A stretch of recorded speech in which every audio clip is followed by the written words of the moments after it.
It's okay.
We're starting to go live.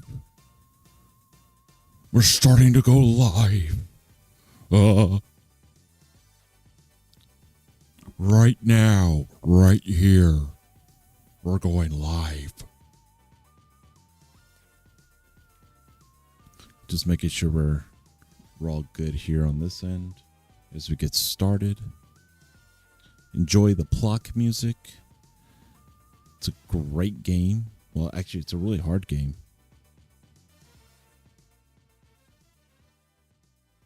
Your audio's not coming through at all right now. You're talking right now and it's not coming through. Boom. Oh, there we are. Let's see. Yeah, it's not coming through. Yeah, I'm listening to the stream right now. You're listening to it right now and you're not coming through. Correct. I can't fucking believe this. All right. Let's troubleshoot here.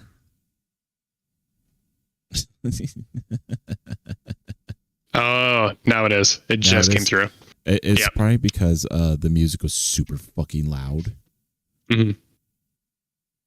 Hi, Andy. I might be a little loud. You might be a little loud. Okay, I'll take you down another chair. Go ahead, talk again. Hello, Andy. Are you there? Hello, I am here. We are testing audio. Testing audio right now. Yeah. Andy's been currently in the stream. I'm dominating your voice. You sound good on my end, but I don't know. We'll see. Live. Yes, we are live.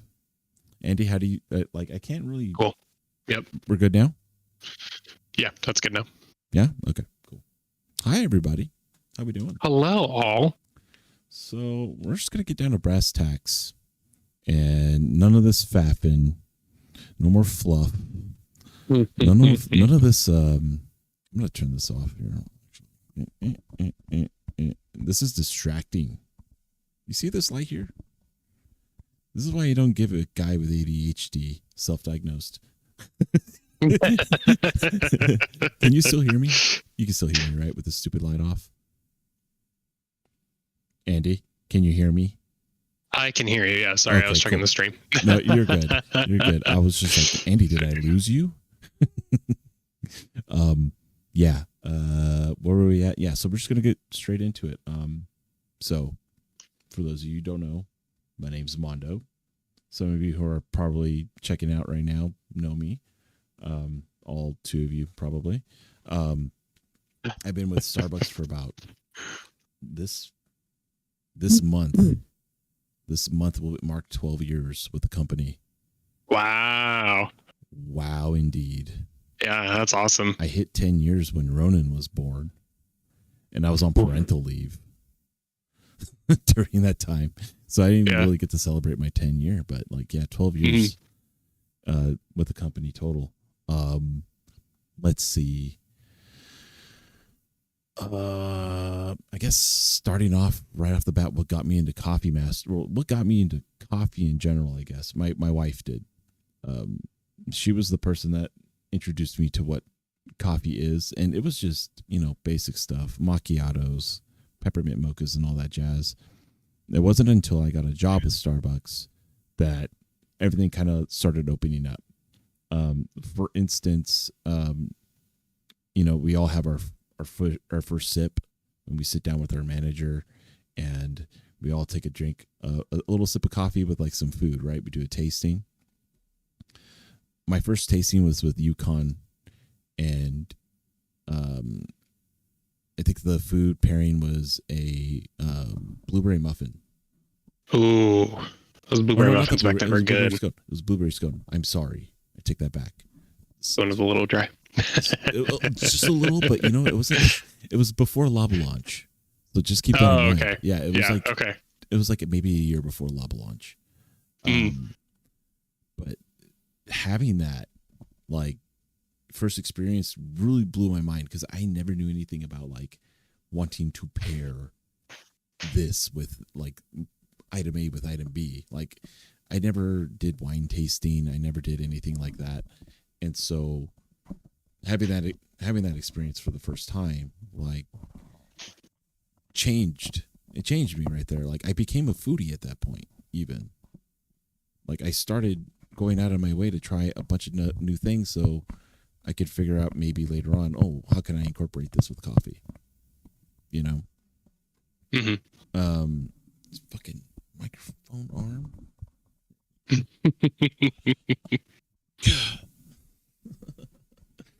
Stupid ass thing. Anyway, just you know what it is? There's a USB-C like also connected to this, which turns on the light and also mines Bitcoin. At least that's what I like to say.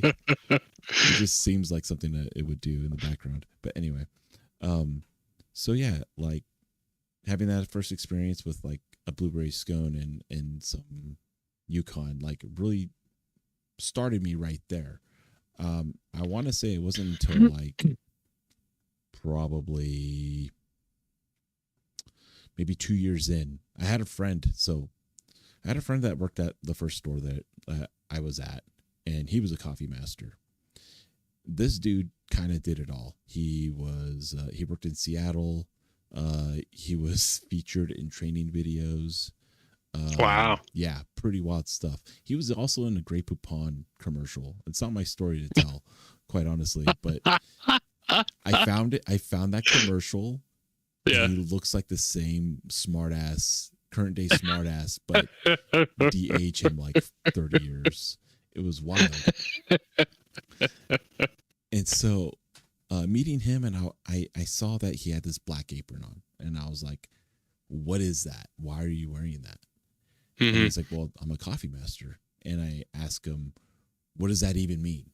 Like, how do you even get something like that? And he said, he's like, it wasn't that hard. It took like maybe a couple of months for me. And you get to learn a lot about, the product that you're going to be selling here. It's you have to, it'll help you take more ownership for what you're trying to give to your customers, right? And so after meeting him and working with him for a while, I wanted to do this on my own, and I started venturing out into other things like promoting and transferring out of stores so I could just get that second store experience. And it was when I joined your store, Andy, and we started working together that I really started my journey with coffee. And at the end of the day, guys, it's really up to you on like where that journey is going to take you. Whether it's going to be agriculture, food. Like, if anything, if it was me right now and I could move wherever the hell I want, I would take Starbucks with food and try to make something within the company do, make a difference there. The impact on, your food and coffee combinations. But I don't want to move right now. So that's a thing. And all my things or all my opportunities are out of my state. But anyway, I digress. So after transferring and meeting Andy, I started my journey, and then I remember Andy you would chime in a lot. You would chime in a lot sometimes. Yeah, and I honestly, I wouldn't have the most productive ideas. It'd be like, well, what if you try this? Like, what if you tried? Oh God, I can't even think of any examples. And you're just like, all right. So, anyways, well, that's the thing too, right? So, like, I guess my journey was pretty basic, like everyone else's. You know, you fill out the coffee, the journal, and then you get to your final tasting. You know, you're reading, you're writing, you're going through the whole book, and at least it's not like that anymore. It's all done on your phone, basically. Yeah, and it's all digital now, so it's wild. But once getting to that like final tasting, I already had like a really good idea of what I wanted to do. And the thing that Starbucks really wants you to focus on when it comes to your final tasting, especially nowadays, is going to be your storytelling. And where does this passion derive from? Right. My final tasting with my boss was, now I've told everyone this because it's a weird like combination, but if you think about it, a lot of those things tend to work in tandem. My final tasting was what was it? It was Kenya. So it was was Kenya a blend or was it single origin? I don't remember. It was a blend. It was a blend. Okay. So it was Kenya blend, and it was Maui Zowie pizza from Round Table. I remember ordering that pizza, and Casey went to go pick it up for me. He was so pissed. He was really mad because it just wasn't a regular ass pizza. And he was like, I'm not going to eat that shit. Because it had like red onion on it or something. He was really upset. But I remember ordering this pizza and then sitting down with my boss, and she's sitting there and she's like, I don't get it. She's like, I don't understand how is it that you are combining pizza with coffee? Like, I don't understand it. Most people do this with like juice or something, and it's like, well, check this out, dude. Pizza's really good. First off, everyone loves pizza, but when you mess with pizza and you change things like sauces and whatnot, you're gonna get some different reactions. Maui Zowie pizza has I feel it's a Polynesian sauce that has. I'm pretty sure it was, yeah. Yeah, it was Polynesian sauce with and it has like brown sugar, I believe, in it, and it's served with pineapples on top and whatever. Think what you will about pineapple on pizza, whatever. I don't give a shit. But having that and having those two mixed together, you know, it changed the flavor, not only the pizza, but also the coffee itself. Like, it sweetened. Kenya was a very acidic, very juicy, bright flavored coffee. Tomatoes also have that sort of vibe when it comes to pizza. And when you're mixing all those things like pineapple and whatnot together, they're going to collide and make this awesome, sweet, sort of savory, combination, which is certainly something that it's one of my favorite go-tos when it comes to like any sort of dessert, is a sweet, savory, crunchy dessert. Okay. Right. But then after that, you know, I got my Black Apron. It was kind of like time to move on, and I just didn't know where to go. But I'll get into that a little bit later. Andy, how about you tell me, what's your history like? Yeah, well, when I started with Starbucks in 2013, I started in Red Bluff, and one of my direct supervisors was Casey Ripley. And that guy had the old school black apron. It looked so cool with just like the little bean and the coffee leaves on each side of it. And I was like, it was weed. yeah, everybody thought it was weed. Yep, exactly. But I was like, hey, how do I become a coffee master? He's like, oh, well, just like, do your time kind of, and just like, get to know the coffees and drink the different coffees and be able to like identify each one. And he was kind of like the spark for me. I remember my tasting, I think it was a blonde roast. I'm pretty sure they might have actually done just like you know what it was? It was Willow Blend. Willow Blend doesn't exist anymore. No, it doesn't. It's wild to hear that. And yeah, I don't like Willow Blend, but I'll tell you why in a moment. Go ahead. I pretended to like it so I can get the job, but we did Willow Blend. I don't remember the food item we did with it, but I remember it just being like, at the time I was 18 and I didn't really drink coffee, or like I drank like frappuccinos, like really sweet, sugary, and so like didn't really have that.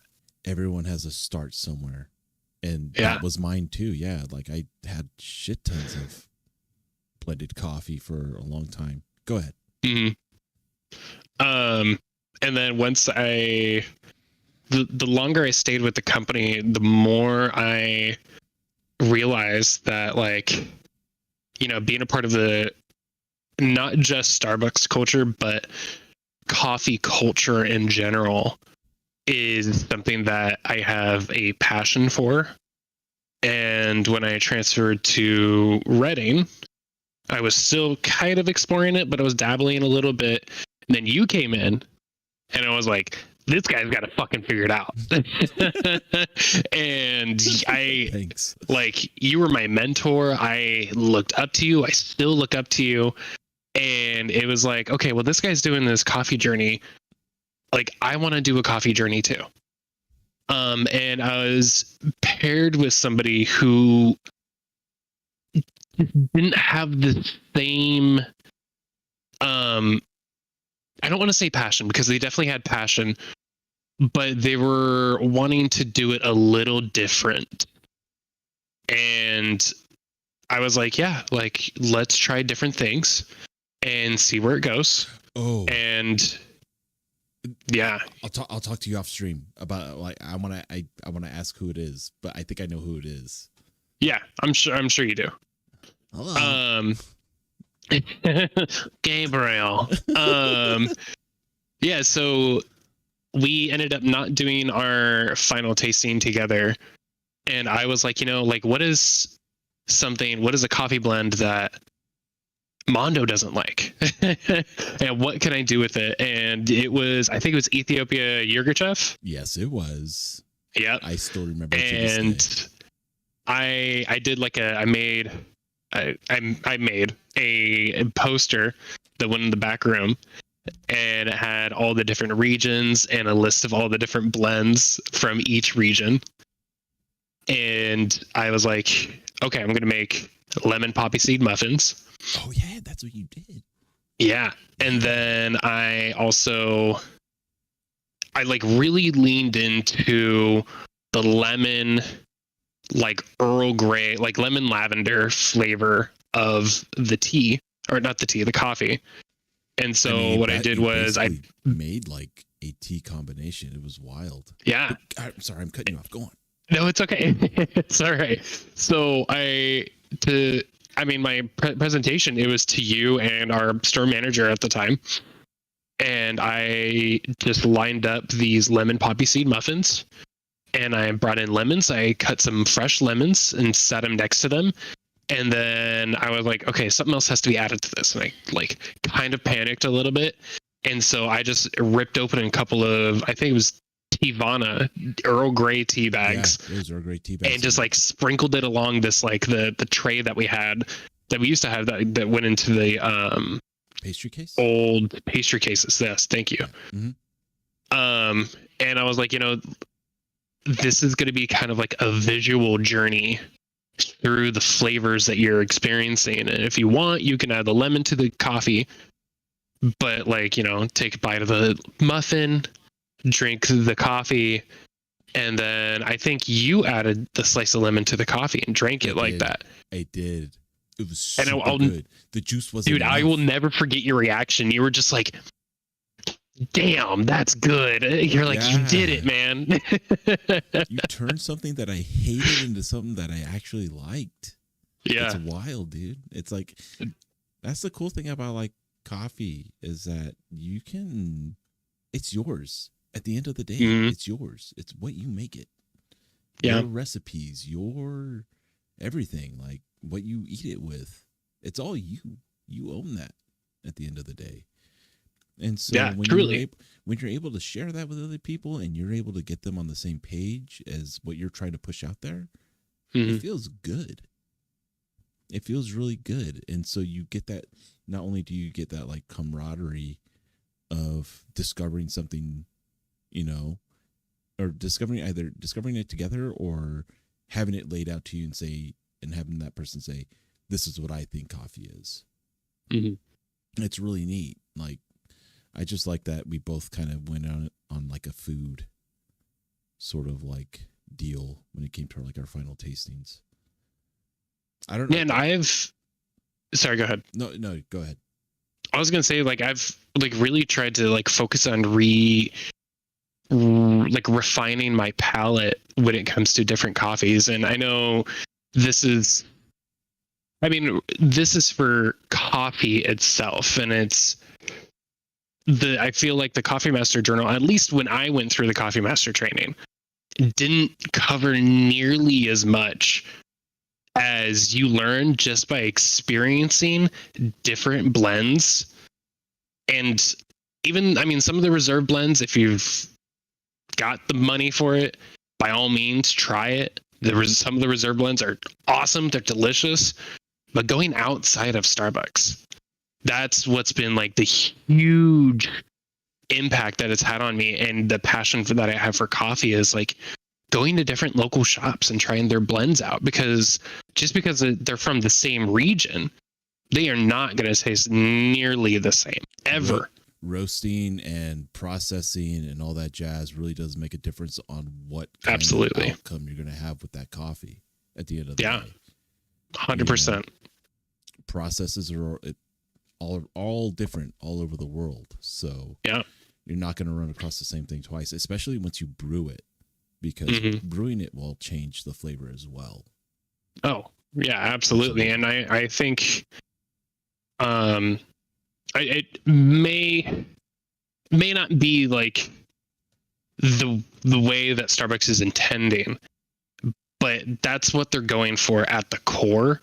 Is like, you don't have to leave Starbucks to go try other coffees. Like, you just go to your favorite coffee shop, get an Americano or get a cold brew, and just like enjoy that and just be like, man, like so different. Like one of my local coffee shops up here, it's their I got an iced Americano from them the other day, and just was the most delicious iced Americano I have ever had. And this guy sources his coffee from, I think, Ethiopia. Nice. And that's a hard thing to do right now, especially with everything that's going on over there. But yeah. But that's that's the passion for coffee. And like, you know, I am no longer with Starbucks, but I spent 8 years with Starbucks, and out of the last probably 4 years that I spent there, I was a coffee master, and it was just like engaging. And I remember some of my like best memories of being at Starbucks is doing coffee tastings. Like a shift supervisor up here will come up to me like, hey, do you want to do a coffee tasting? I'm like, dude, I am on it. Like, I'll pick out something wild, and I'll like, okay, well, this is good with caramel. And so our espresso has always been described as like a caramely espresso. And so I would do, I mean, I don't know if it's super common, but I would do Madeleines. Oh, yes. And I would open up a pack of Madeleines, soak them in caramel, or not caramel, soak them in espresso, and then put dollops of whipped cream on each, and then a little bit of caramel drizzle. And people would love it, and I would love it because I'm like engaging with everybody around me in what we're all passionate about. And that's one thing that Starbucks is really wanting you to do with this apron, is being able to put yourself out there and explore with other people. Like, you already know what you're doing here. Like, you have this apron for a reason at this point. Mm-hmm. How do you show that to your customer? You know? And right. It could be, I always ask people when they're buying like certain types of coffee, or if they're asking for like a particular grind, I always ask them, hey, what are you using to brew this with? Out of curiosity, not to like show them up or anything. It's just out of pure curiosity. And so people will be like, oh, I'm using a percolator.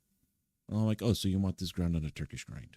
And they're like, yes, absolutely. That's what I need. And it's like, perfect. Like, it's more than just coffee at the end of the day. It's more than just the bean itself. It's, you know, grinding. It's learning other types of tools in order to brew these things. I have a mocha pot next to me. Let's get this on frame. A Belletti mocha pot. Yeah. These things make like stovetop espresso. It's pretty rad stuff. I didn't learn about that at Starbucks. I went out of my way to figure it out. YouTube's a very, very good resource for absolutely for finding out stuff about coffee and whatnot. I'm gonna take it down just a little bit here to 8. All right, I think that's okay. That's good. But yeah, like, you're not gonna find that stuff out with Starbucks, unfortunately, unless you like go to a roastery or something, right? And you find someone with like a gravity brewer there. Mm-hmm. Have you ever seen the Peebo, Andy?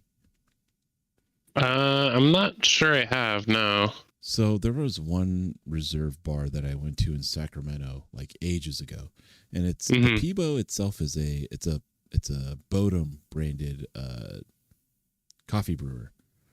But the way it's brewed is you start at the bottom with your hot water. Oh. And it boils up into like a secondary flask. So there's 2 flasks that are like sitting one inside of the other. The coffee will go up, or the water will go up into the secondary flask, and it will brew or it'll go up there, and then you add your coffee, right? I haven't used one, but they look cool. But anyway, boil the water up into the secondary flask, and then you pour your coffee in, saturate it, let it steep for 4 minutes or whatever, how long. And then there's a little part that you release, and then there's a filter that it'll pass through so you don't get any grounds into the secondary or into the initial pot. And there you have your coffee. It's like it's an old like German way of brewing your coffee, I guess. It looks like a science experiment. It's fucking cool. But I forgot where I was going with this. Talk about I think they're called siphons. Siphons? Yeah, I think I looked up on Google the siphon brewer, and it's like a bulb for the water at the bottom goes up, mixes with all the coffee, and then once it comes down to temperature, it all goes back down. Yeah. Once it hits a certain temperature that it goes back down. I want to get one someday, but it's just so it's so once the water heats up to the appropriate temperature, which is like it's boiling into the upper area. I remember because I went to that same Starbucks coffee bar in Sacramento. Oh, you know which one I was talking about that. Cool. Yeah. Oh yeah. They'd mix it, and then they would just take it off the heat, and then it would slowly start coming back down to the lower chamber when it was, essentially ready. And it's hot, but it's good. Yeah, real good. Is that coffee bar still there? I think it closed. Bummer. Yeah, because it was nearby it's not nearby the airport, but it's nearby like the downtown area. Yeah, I remember that. Yeah, there's next to a bunch of like shops and whatnot, but yeah, it was next to Old Town. I remember that. Yeah, it was like in a little corner part next to a bus stop or something. But no, it was a really nice store. I don't think it's there anymore. But yeah, I remember seeing one of those siphon brewers there, as well as like they had gravity brewers, which was basically like a pour over system, and then they had some other stuff, a lot of neat stuff. But yeah, like seriously, YouTube, like there's some really good resources out there. Don't get like too caught up in all the fancy tools. That's a personal like piece of advice from me, because I see a lot of like coffee people have all these different little things for their espresso machines, and like it's cool to have an espresso machine. It's fucking expensive too, and the upkeep for it is also a lot. That's why I don't really mess with an espresso machine right now. Everything I use is either stovetop or like a manual piston at this point. I was supposed to get my AeroPress this week, and then I didn't go because of life stuff. But YouTube. There's a guy on YouTube. His name is James Hoffman. He's a former world barista champion from the UK. And this dude is super legit and will give you great advice. He taught me how to make my mocha pot. We could talk about that in a little bit if you want to like end things up here. Sure. Or even like just reviews on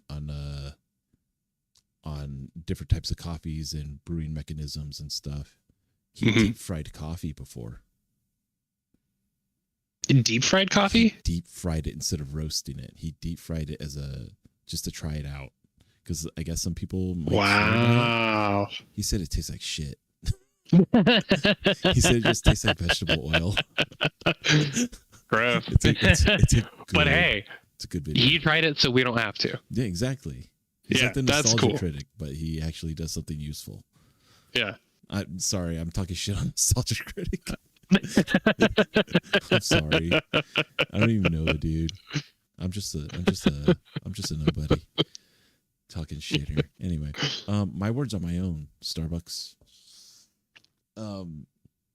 Let's see. Well, good thing the stream is called the Coffee Master Stream, that Starbucks Coffee Master Stream. And then I put in the description, we work for Starbucks. Well, I work for Starbucks. You don't. But supported for Starbucks. Mondo gets fired next week. It's all good. I want her to leave anyway. It was time. I was ready to go. My time was coming. But yeah, so James Hoffman, he's the only person that I really watch. Do you watch anyone on YouTube about coffee or anything? Honestly, I don't. There will be occasionally like some ASMR like camping videos that I watch that they like do coffee making and brewing in, but not really. No, honestly, my main source caffeine, pre-bottled cold brew, man, and it's good. There's nothing wrong with that. Like I said, it's what you make of it at the day, people's. Yep. Like I make my cold brew at home. I'm happy with it. It's nice. It's really easy. I don't really have to clean much afterwards, which is pretty sweet. Do you have like an OXO cold brew maker, Andy? Do you have anything to make cold brew with or no? No, not really. So I checked, the coffee bar in Sacramento is still open. Oh, it is? So I thought it was gone. It still is. So if people want to go there, it's a really cool experience. Yeah, it's a lot of fun, people. And they have like different recipes there. Yeah. They don't I think that one in particular, they don't use regular espresso. I think they use blend like 23 or something like that. Blend number 23. Yes. It's a specific type of espresso that is made just for those reserve bars. Yep. And in a flat white, it's the best. The machines are different too. Like when you go to the reserve bar itself, it's all manual tamped. Oh yeah, and it's all by measurements. Yes, yeah. You're weighing. That's so cool. Yeah, they have to weigh the water out, and the everything is like, I mean, essentially like scientifically like You're- a standard. You're running a chemistry experiment Yeah. experiment in front of everyone at the Mhm. store. Absolutely. It's a different experience. But yeah, like I don't know what else I was gonna say about that. But thank you for I don't know, but bringing you're that asking up. if I have a cold brew maker, yeah, which that's what it was. reminds me, I don't necessarily. When I went to that coffee bar, I bought this like mason jar that had like a little burlap sack in it. It's like, oh, this is how you make cold brew. Yeah, yeah. And dude, it does not yield nearly enough. It ain't it, Chief. No, it Do ain't. not- And I want to get a toddy or an OXO, like a big, not it doesn't have to be big, but like I just want to make something that's going to be like, okay, I'm good for the next few days on cold brew. I don't have to do this project, or well, I guess that's my association with it, and that's why I don't make homemade cold brew. It's just I feel like it's a project and not like a fun activity. Right, right. And that's just my perception on the putting in that work to achieve something like that, where I could just get it from a bottle. Another hot tip that I will say about coffee tools, like say what you will about this and its design, do not fall for manufactured rustic design products on coffee brewers. Mason jars and little satchels do not work. They are a bigger mess to clean up than you would expect. Don't do it. No. Yeah, honestly, the OXO has a cold brew maker that does like it yields about 12 ounces once you brew it, and it works really well. Like I have not had an issue with that sort of coffee brewer ever. The only time that I had an issue with making coffee was when I used a blonde roast to make cold brew, and it wasn't I think the time to actually brew should have been like 2 days instead of just one. Yeah, because I went like 20 hours brewing it, and I ended up throwing the whole batch out. Yeah. So it was a huge monumental waste. Yeah. but my grass got to grow from it, so I don't really care. Yep, grounds for gardens. There you go. It's already processed. Let's go. What was the other thing I was going to say lastly? Because I'm starting to dry up on ideas here. I didn't check any questions yet. There is one in the Google Doc. It's any recommendations on how a typical person would keep growing their coffee tasting skills? As a coffee master, how do you get customers involved in coffee tasting and growing their knowledge of coffee? Stories would be awesome too. So, should we talk about Ben? I mean, yeah. he's the perfect prime example of how you should get people integrated into your tastings. So we had this regular. He was a young kid. He worked at Waterworks for a little while before like moving on to like In-N-Out and other stuff. But he came in one day and he would always drink like frappuccinos and stuff. It was like a venti caramel frappuccino or like s'mores frappuccino during the summer. And this kid would like knock down 2 of them before he'd go to work. And I don't know how he did it, but he comes in one evening. It's pretty late. It's Andy and I closing, and Andy and I are in the middle of a coffee tasting. We just happened to do one because we had a shit ton of time. Yep. And so we're working on a coffee tasting, and Ben comes up, and I'm like, "Hey, dude, do you just want some?" Like that's all I did. That's all I had to do is just ask. Getting the people involved is probably it's a lot of fun, and 2, it's really hard when you're working at a Starbucks to do it sometimes because your most common customer is not going to share that same sort of like passion with you. The thing is that you just got to keep trying. Yep. And and hopefully along the way you'll nail it. And that's what happened with Ben. So once you get that, like once you make that connection, you just got to keep trying. And eventually that passion will reach out to other people, and then you'll create a bigger web of like-minded people that will come to your store and share these experiences with you. I remember back, it was like right before we closed the store that we were working at. I remember our other boss that was working there at the time. She was like, Mondo, how about you do a coffee tasting? Do a public coffee tasting for the last day. We'll get you all set up. You could bring in whatever coffee you want, and you could just sit there and talk to people and just hang out, basically. Yeah. And so I brewed iced coffee from a Chemex and just had it ready for people if they wanted some and wanted to have a chat. I was there. If they wanted to come by and tell me, hey man, I'm really gonna miss the store, I'm gonna sit there with a single tear and say the same thing. You know, it's one of those things that, like, when it comes to taking ownership of something and putting it out there for other people to interact with, there's always like this feeling or thought that, like, I really have to prove myself that I know what I'm doing. Right. But in reality, it's not that at all.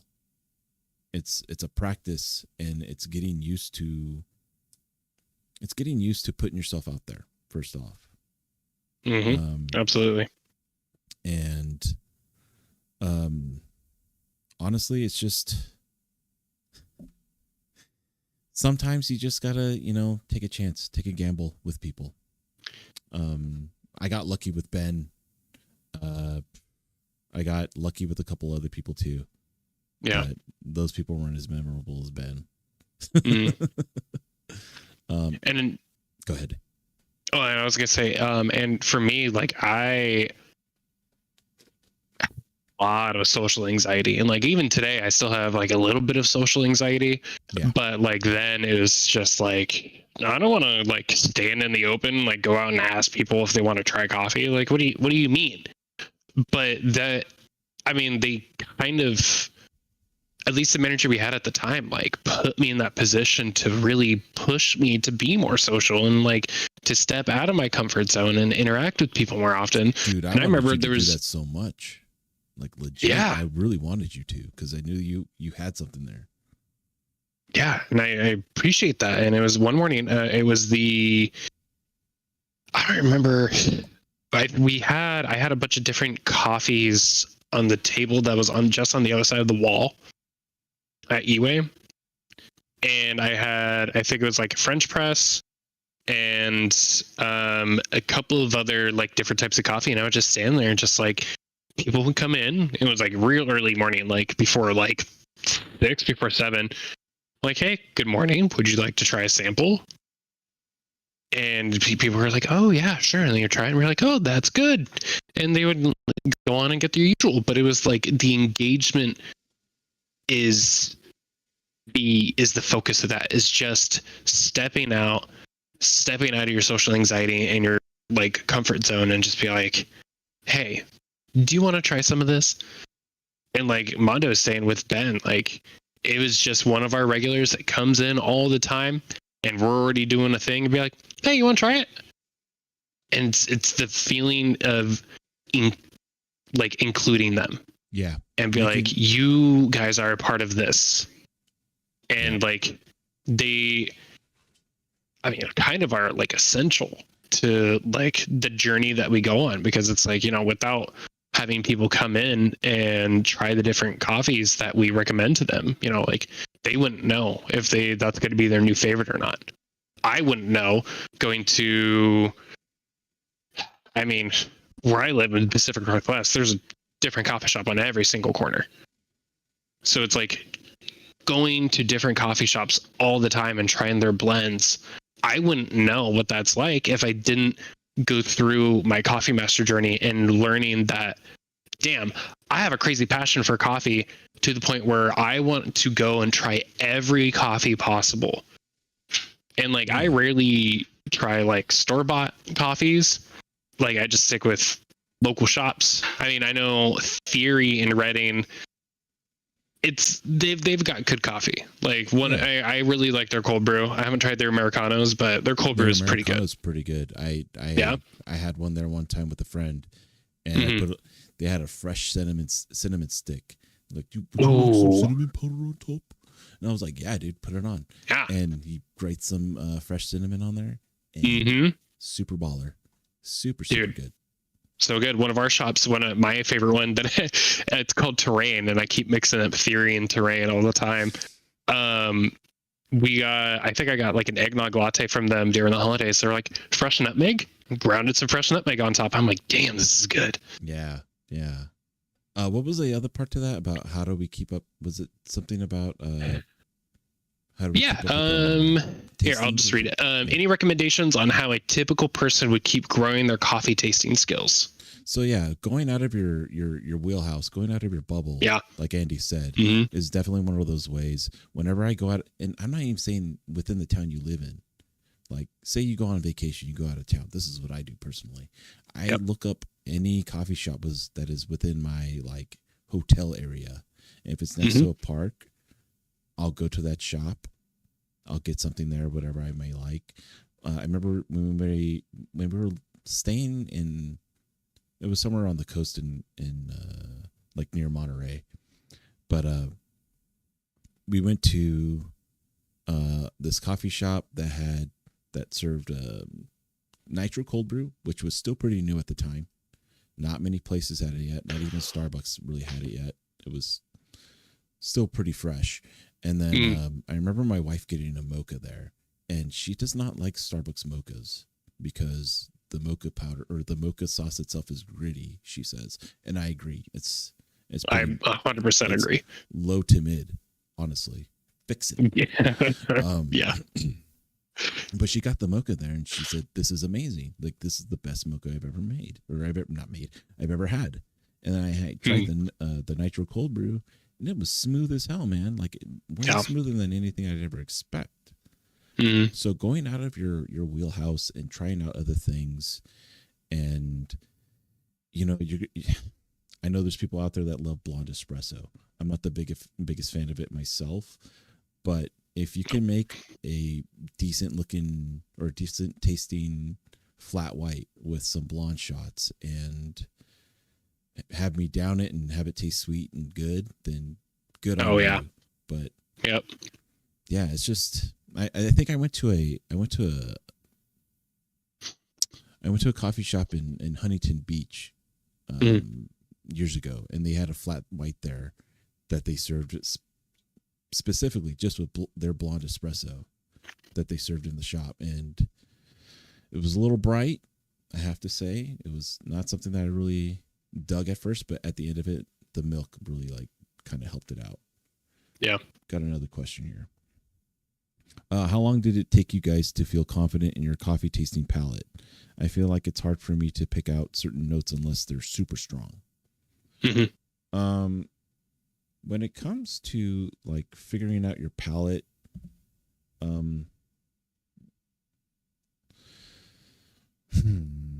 well, do you want me to dive in while you go explore ahead. that? Yeah, go for it. I'm for me personally, I mean, I hate to say it, but it took a lot of practice. Just really like, I know Starbucks like emphasizes the whole like sniff and sip, and I do that to a majority of the beverages I drink today. And it because it really does identify different flavors and different aromas that you're going to experience on your palate. And like, especially with going from the vast difference between like a French roast and veranda Veranda's a blonde. Yeah. Yeah, like you can taste how heavy and dense that French roast is, and how it just like, I mean, it slightly bitter feeling on your tongue, and then you sip some Veranda, and Veranda's just gonna like kind of feel like zingy in your mouth, and it's gonna feel like acidic, and it's gonna, the way that your taste buds are gonna react on each part of your tongue to any of those blends is, it's something that you really have to like kind of explore, and like explore that like kind of explore that like with what times too. And it's like, I like, because of Starbucks, I've also become a huge foodie, and it's like just identifying different things. I mean, shit, I drink hard ciders, and before I drink the cider, I'm like, this smells good, and then I'll drink it back. Oh, it smells like a Reds. Oh, it smells like raspberries. Is this raspberry? Yeah, so kind of like jumping off what Andy said when it comes to being more present when you're taking in your drinks and whatnot, and taking in coffee. You're gonna understand. You're gonna come to like see that mouthfeel and how you react to it, I guess, is going to be very important. For instance, I found out like over time that I really like a good dessert coffee. Like, I like something late at night sometimes. I shouldn't be having coffee late at night, and I try not to now. So I try to make it up for in the morning by making a really decadent like latte for myself sometimes. Like, either with mocha pot or AeroPress, whatever I have to make that espresso that'll give me that initial like robustness. Yeah, like figuring that out is going to be key to like how you sell coffee as well. Like, don't be afraid to try to sell people on things that you think are tasty, or things that, you know, you have fun making.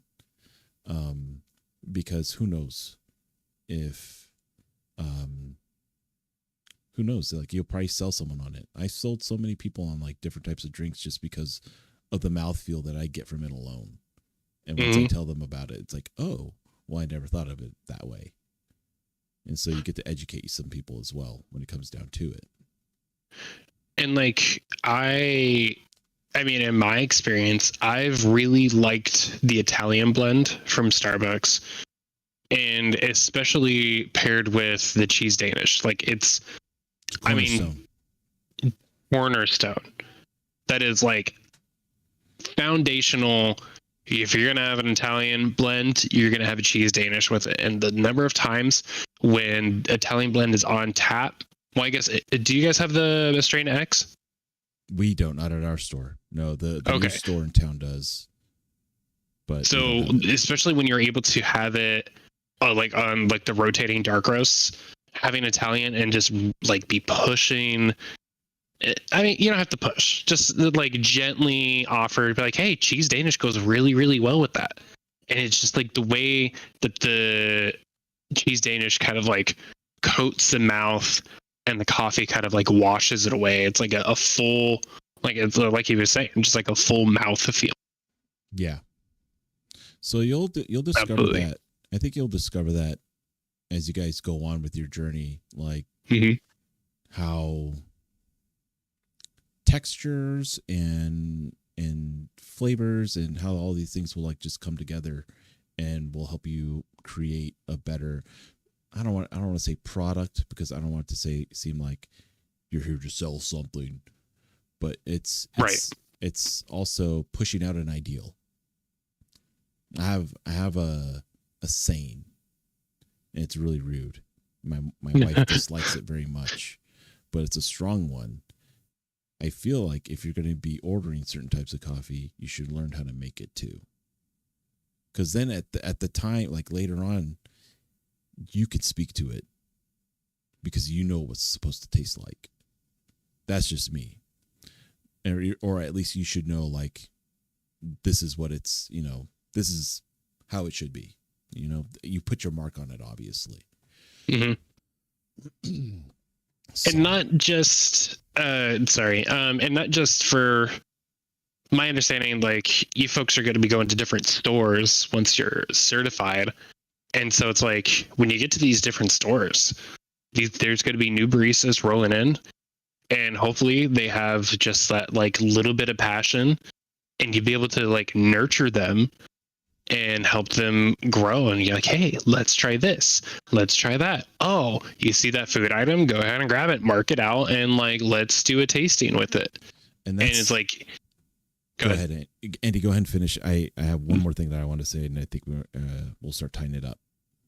Yeah, no, it was just like you're going to be going to these new stores and to possibly a lot of strangers, and like you'll be able to show who you are just by what you're presenting in the ways of like coffee tastings and coffee pairings, and like that. I mean, at its core is kind of what Starbucks has been about, right? For a long time. It's community. Is community and engagement. Yeah. Being able to learn from one another. It's very important. Yeah. It's very absolutely. It's a very strong thing about a community, and when you're not learning from each other, you don't really have much of anything to grow off of there. Sorry. So the last thing that I was going to say, I forgot it already because I got a text and it wasn't important, and now I'm going to lose my thought. At the end of the day, guys, the whole point of getting this black apron is not just to look like a complete badass, because trust me, you look really cool when you have a black apron on. You really do, amongst a sea of greens. And so your job from that point on is to make those greens into blacks. Yeah. If that makes sense. You have to make, your job now is to make all those green aprons into black aprons. And hopefully you got the gumption, and hopefully you got the charisma to really put yourself out there and really show your passion for what coffee can do, not only for yourself and not only for the people around you, but everything else. Like we're a driving force. Coffee is a driving force at the end of the day, I feel like. Yeah. Whether you hate it, whether you love it, whether you just can't stand the smell of it, or you like the smell, but you think you're looking a tire when you drink it. You know who said that to me once? Stacy. Just name it. Yeah, no. You remember Stacy? Dominican woman that used to sit in the lobby all day. She went to. I do. Dude. Oh my God. She's a queen. Yeah. In my heart, always. Always. Yeah, wow. I remember I got her to drink a cold brew, and this lady only ever drank tea. She was not happy. So sometimes it doesn't work. Sometimes it doesn't work. Yeah. You can always try. And at the end of the day, that's all it's really about, is trying to do, not only sell a product, but sell an idea and sell, I don't know, I guess your passion to the craft, to the art. I mean, yeah, you kind of, it's the experience. And it's like, you know, you don't want to gatekeep coffee to people and be like, oh, like, I don't like coffee. Like, you want it to be like, or even like push them out. Like, I don't know what's obvious. Like, because you'll get people in there sometimes that are like, well, I don't know what this is, and I don't know what I'm looking for. And it's like, well, okay, this is where you come in and gently, you know, lead them into a new world by offering a couple of, you know, small things. Start up with something really easy first. They'll do a frappuccino or something, or whatever. Like, one more thing I'll say about Coffee Master and its relation to like the product too, is that when you're trying to figure out what coffee makes Frappuccino roast. You can always look at the package of those items of what you get them in, and they will have like a brief description of what that product is. Frappuccino roast is a mixture between Italian roast and espresso. That's how you're able to get those stout coffee notes, but also get that sweet caramely goodness. And it goes well with everything. So always remember that. The side of every bag of coffee beans at the store will always tell you the flavor notes, where it comes from, how it's processed. Yep. And you'll understand this too. Like later on, processes add flavor. Mm-hmm. So whether or not you're removing the pulp, you're keeping the pulp on just like a little bit, or you just straight up dry processing, turning these cherries into raisins in order to ship them off and get hulled or something to make beans, to get the beans out. Like at the end of the day, all those things like add something to the bean. And so I mean, even the roasting process, roasting process is going to like, I mean, that is essentially what turns the cherry and the core of it into either a blonde roast or a dark roast, or like a French. Yeah.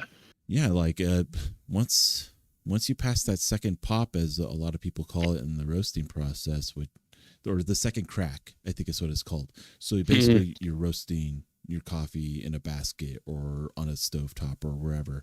You'll get one initial pop or one initial crack, and that is the sign that you're going on. You're getting close to like either a blonde or medium. Once you get the second crack, you're basically at a medium or at a blonde roast at that point. That's ready to be served once it's cooled down. Anytime after that, you're basically going into medium roast / dark roast territory. Yep. Anything else, dude? We're at an hour here, but like I don't know if you want to keep going or not. I mean, no, I don't really got much else. I mean, other than I do want to slightly amend like the coffee and creating a community isn't just a Starbucks thing. It's a coffee thing in general. Yes. And if you go to any coffee shop, there's always going to be regulars that go there, and that's their community. And it's not a Starbucks exclusive. I feel like it's like just the culture of which coffee creates. And at that, like, I mean, the only other thing I got is Casa Cielo is always going to be number one. Yeah, for sure. Always. Sure. Hey, Andy, did you know that in the UK, when coffee was and cafes were first starting to pop off there, women were invited? Really?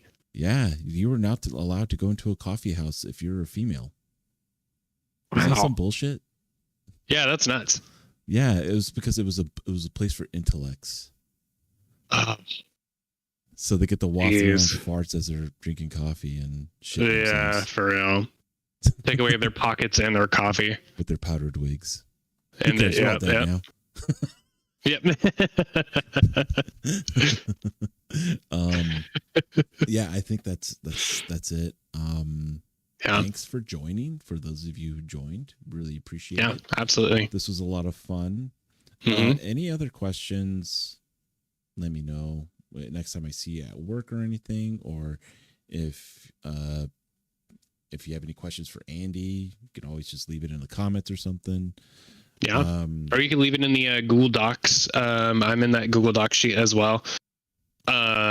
So, and I'll do my best to check it and answer it. Be nice. Women were intelligent. I saw that. They were. Be nice. Anyway, guys, thanks for hanging out with us. Thanks for just listening in. This was a lot of fun. Yeah. I don't know. Yeah, this was a good time. I'd like to do this again sometime. Maybe in a different format. especially with Andy, because I like talking to Andy a lot. He's one. And I have a few friends that are former Starbucks employees that also have a crazy passion for coffee. So I could maybe bring in a friend and have them speak on their experience and what they learned. Absolutely. Like coffee, that's the thing about coffee, man, is that at the end of the day, like I'm going to always say this, it's what you make it. And then on top of that too, like the practice, it's a practice. The coffee master is just a title at the end of the day. It's just it really is. It's an emblem. It's a symbol.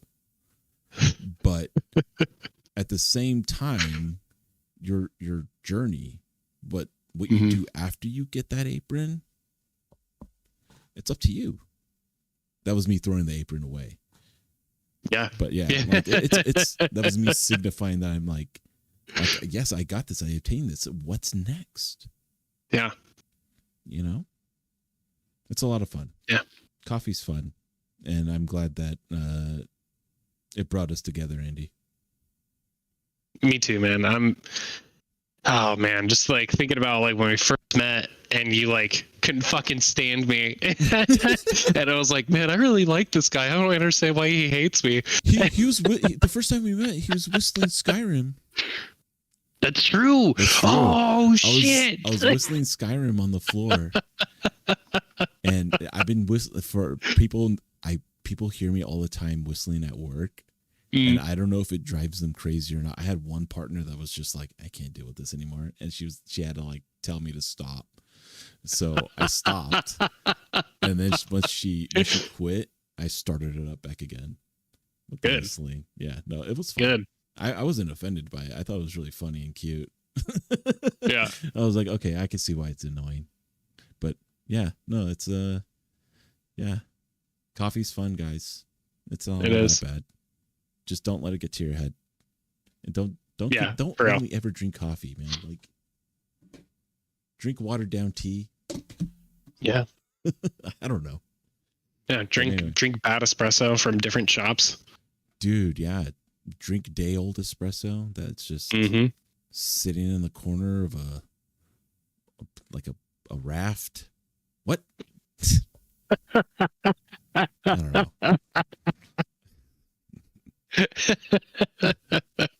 All right. I guess that's it. Guys, thanks for joining us. Andy, thanks everybody for hanging out with me and doing this with me. Yeah, thank you for the invite. I love this. I wouldn't know who else to do this with, dude. Quite honestly. Thank you so much. I'm so glad you called me and asked. The moment I got off the phone with you, I was like, dude. Yes, let's do this. Just smiles. Yeah. Yep. Right on. Oh yeah, and then next time, or should we just go into the Mocha Pot real quick? I've been telling everyone about Mocha Pot, and okay, let's finish it up with Mocha Pot.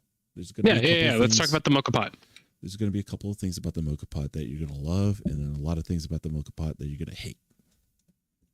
There are multiple parts. I am not very familiar with the Mocha Pot, so this is perfect. This is a stovetop brewer. It creates stovetop espresso on your stovetop. Crazy, right? That's all done on the stovetop. Nuts. Okay, so you have a washer here. This washer right here, it's not gonna. There you go. It's all dirty and old. Apologies, I got to get a new one. And you have a washer and a filter. It's a pain in the ass to get out. This is the one thing you're gonna hate the most about the Mocha Pot is getting this little washer out every single time. It's a pain in the ass. But anyway, leave it together once it's all cleaned and whatever. What you're gonna want to do is start boiling your water first. Boil your water first. You're going to need a towel also, like a cloth towel. You're going to take that towel. You're going to run it under the sink. You're going to put it in your freezer. Okay? There's a reason why. Okay? We'll get to that in a little bit. Yeah, never knew this. Once your water's boiled, you pour it into the vessel here. There's a little line on the inside that shows your fill point, right? Put that on your stove. You can, if you want to, you can just leave it there, and it won't get too cold too quickly. But make sure you have everything ready for you. Coffee goes into the basket right here. That looks awful because of the ring light. But yeah, it goes inside this cup here, right? And you're going to use an espresso grind for this. Not much else outside of that. You're just going to use an espresso grind. And then that little frozen towel that you had, you're going to take that out at this point. You're going to fold it in half because there's going to be boiling water in here. You're going to put your coffee and the cup in there. You should be able to do it relatively easy without touching the vessel itself. But then you got to put that top on there. So you take your frozen towel and you put it on the outside. You just place it on there, and then you can screw this back on necessarily. So you're not burning your hand while you're trying to hold on to it, right? So you get it on there. It's nice and snug. You're not trying to, you don't want to overdo it on the, on twisting this on too tight, because coffee will come out if, you know, it's not a good seal, or if the seal's too tight or something. I've had it where it was so tight that the coffee started coming, like seeping out and boiling, and then yeah, it was a mess. That sucks.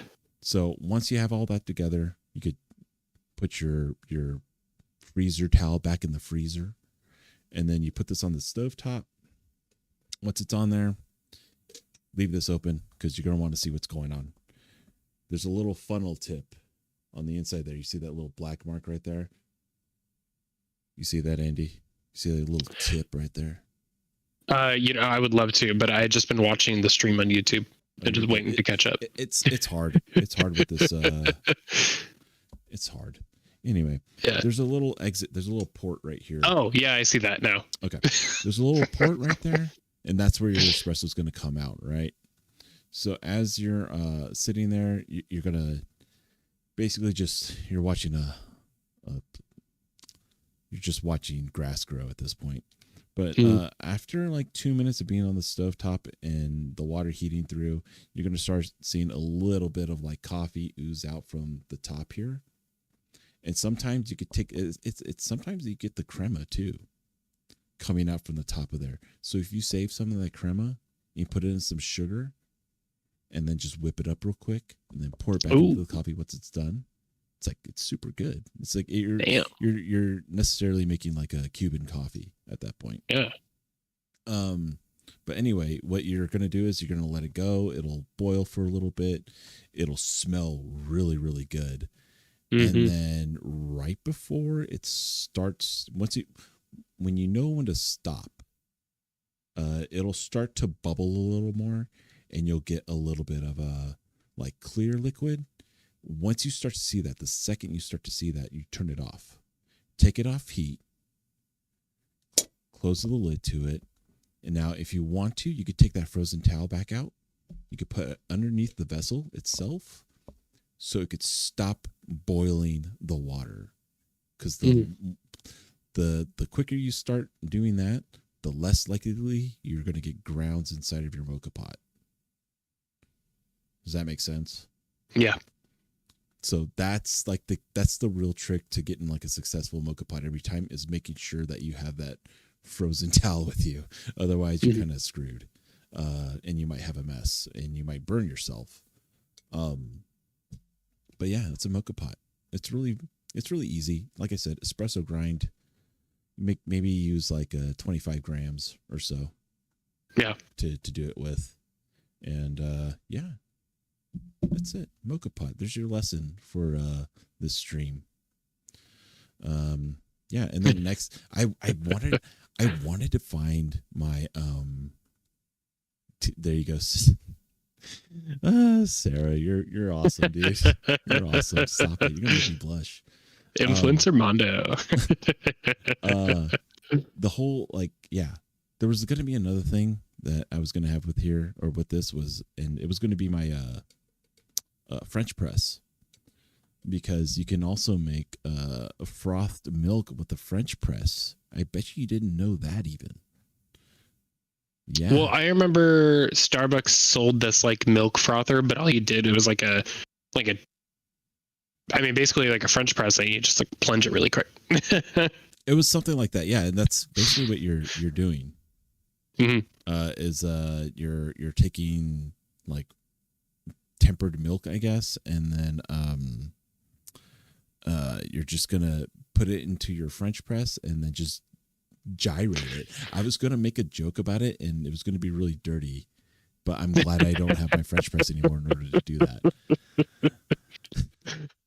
I had a whole freaking bit planned, and I could not find my French press, and I remembered that I think my son might have broke it by accident. Aw, bummer. Yeah, it's okay, no biggie. But yeah, that was it. That's the stream. Yeah. Any questions? Just let me know. You'll see me at work. You'll see me on the internet. I'm here. I'm alive. Andy.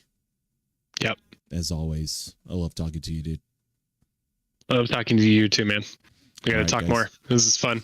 Yeah, this was a lot of fun. I want to do this again. Like I said, maybe in a different format. Yeah. Doing something else. Who knows? Yeah, it might be. We might be coming to town a couple weeks, so maybe you can do something then. Yeah. If you want to do a sit down and hang out, yeah, absolutely. That'd be cool. Yeah, let me know. All right, everybody. All right. We'll see you guys later. Thank you. Thank you so much, guys. Love you. Bye-bye. Bye.